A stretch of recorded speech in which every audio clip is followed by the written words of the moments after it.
बोला बोला। हाय दिन रात बस थ्रेसर धरई बा तो कुल काम हो जाई। अरे थ्रेसर ना धरे ट्रैक्टरवा वाला भगा दे तो कहाँ से आई। और देखा पर कसवा भी लाइन लगैले है।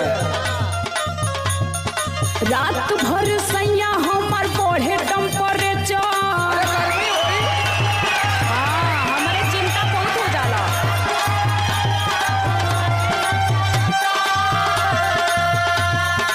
कूलर में रहा कूलर में। रात भर सैया हमर बढ़े टेम्परेचर तू धरावेला थ्रेसर तू धरावेला थ्रेसर।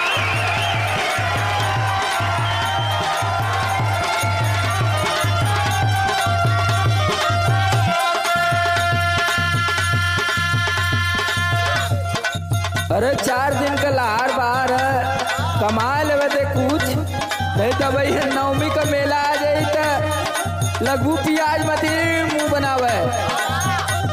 तब तो तुम्हें कुल चीज चाहे लगी। दुनिया भर का दिमाग पलले ही।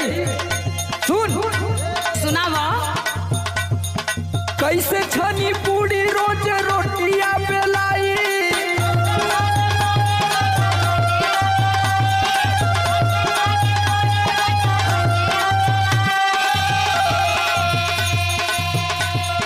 कैसे छनी पूरी रोज रोटियां बेलाई। धना बेला लाही लाई धना बेला लाही लाई।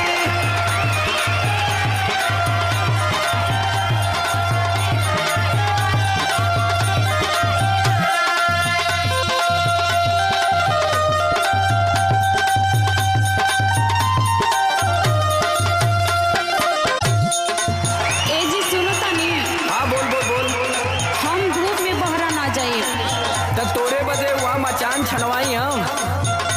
अरे धूप से हमके एलर्जी बना एकदम स्किन खराब हो जाला। अरे हम जाने थे कि ते हालैंड से आएली। चलो काटा के क्यों सुना सुना तो सुना सुना तो 12 झर गल। गेहूं काटब ना करौले बानी सैया फेसियल।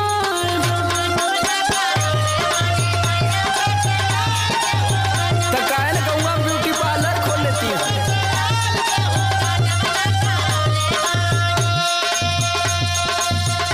राशन लेके आइब कार्ड बनावले बीपीएल। राशन लेके आइब कार्ड बनावले बीपीएल। गेहूं काटब ना करौले बानी राजा फेसियल।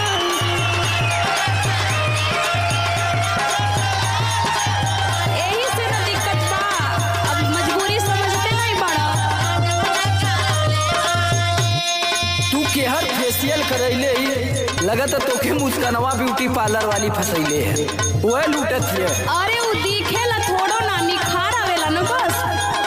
अरे वो तो तू ऐसा नहीं अगर गोर रहती तो फूक देती घरवा।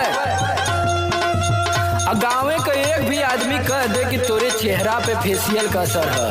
अरे 3-4 दिन बाद ना असर होला। अभी तो कल ये करा के ने सुनावा। रह तू गोरे छछुनारो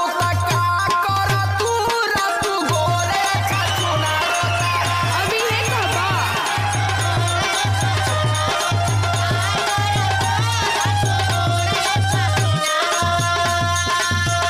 पोती पाउडर जब ना खरा 1000 कर तू।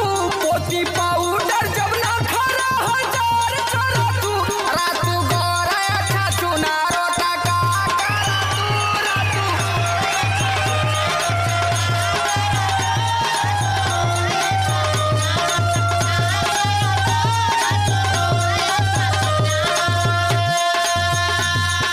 अरे डार्लिंग क्या है? अरे चला देखा तू सूरज भगवान का पारे पे आ गए। चला चल जा गेहूँ तो कटाई। अच्छा मैं गोवा यूनिवर्सिटी से टॉप करके आपका गेहूं काटने आई हूँ। अरे तो जे गोवा यूनिवर्सिटी पढ़ले है तो उना गेहूँ काटा ला रहा हम ना पढ़ले हैं। अरे हमारा तो जॉब लग गया था बैंकॉक में। पता नहीं क्या कर रहे आपके साथ आ गई। अरे बाप रे बाप बैंकॉक में। और क्या। अरे बैंकॉक देखिला विक्की यादव भी बड़ा जाने। सुनिए सुनावा। करके नई हर से आई थी बीटेक बलम।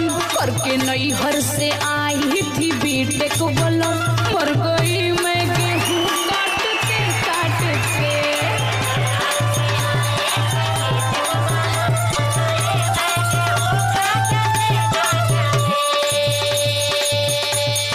अच्छा तो ये बतावा कि बीटेक पढ़ लेलू आ गोवा यूनिवर्सिटी में पढ़ लेलू, हाँ तोके का लगता है कि तू ही पढ़ल लिखल हूँ? और क्या, और हमने रारिया इंटर कॉलेज में पढ़ने का। और क्या, वो तो आप ही जानेंगे ना। तोके शायद पता ना है, हम एम टेक सी टेक पता नहीं कितना टेक, तू का बुझत हो? हाँ लाई सुना, सुनावा। लेकर फोटो थी अगुओं की लाइन लगी, लेके फोटो थी अगुओं की लाइन लगी, तू ही आई पसंद छाटते छाटते।